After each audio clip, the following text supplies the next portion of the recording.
હું પ્રકાશ પંડ્યા, કાર્યપાલક ઇજનેર, light and energy efficiency cell, Surat મહાનગરપાલિકા.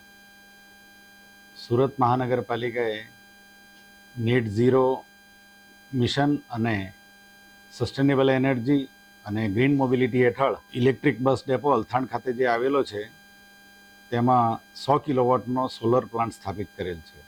આ સોલર પ્લાન્ટની ખાસ વિશેષતા એ છે કે તે બેટરી એનર્જાઇઝ સ્ટોરેજ સિસ્ટમ છે અને તેની એનર્જી જે કંઈ યુનિટ જનરેટ થશે સોલર પાવર પ્લાન્ટના લીધે તે એનર્જીનું ઇલેક્ટ્રિક મોબિલિટી તરીકે યુઝ થશે. એટલે કે ત્યાં ઇલેક્ટ્રિક બસ ડેપો છે, ત્યાં ચાર્જર હશે, તેમાં યુનિટ વપરાશે.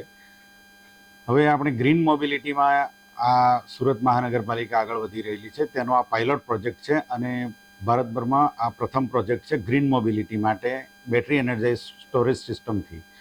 આ બેટરી એનર્જાઇઝ સ્ટોરેજ સિસ્ટમમાં પણ બેટરી સેકન્ડ લાઈફ બેટરી વાપરવામાં આવે છે.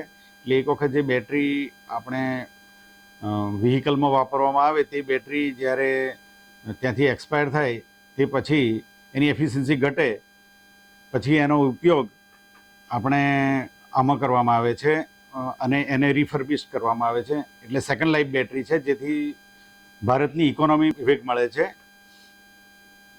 હવે આ સેકન્ડ લાઈફ બેટરી હેઠળ આ જે પ્રોજેક્ટ કરવામાં આવે છે તેના લીધે રાત્રિ દરમિયાન મોટાભાગની બસોનું આપણે ચાર્જિંગ કરતા હોઈએ છીએ. એટલા માટે બેટરી ત્યાં મૂકવામાં આવેલી છે. એટલે બેટરી એનર્જાઇઝ સ્ટોરેજ સિસ્ટમનો સૌથી મોટો ફાયદો એ છે કે આપણે દિવસ દરમિયાન જે એનર્જી જનરેટ થશે તે રાત્રિ દરમિયાન પણ આપણે ઉપયોગમાં લઈ શકાય છે. આ battery energise storage system 100 kilowatt ક્ષમતાની છે અને તેના વડે આપણે લગભગ વાર્ષિક 1 લાખ જેટલા યુનિટ જનરેટ થશે અને સુરત મહાનગરપાલિકાને અંદાજે 6.5 લાખ રૂપિયા જેટલી વીજળીમાં બચત પણ થનાર છે. આ બેટરી એનર્જાઇઝ સ્ટોરેજ સિસ્ટમ એ જર્મનીની GIZ સાથેના સહયોગથી સુરત મહાનગરપાલિકાએ સ્થાપિત કરેલ છે અને આ પ્રોજેક્ટ વડે આપણે ગ્રીન મોબિલિટીને પ્રોત્સાહન મળવાનું છે. સુરત મહાનગરપાલિકાના અલથાણ ડેપો ખાતે ઇલેક્ટ્રિક બસના ચાર્જિંગ માટે લગભગ 32 જેટલા ચાર્જર પણ લગાવેલા છે.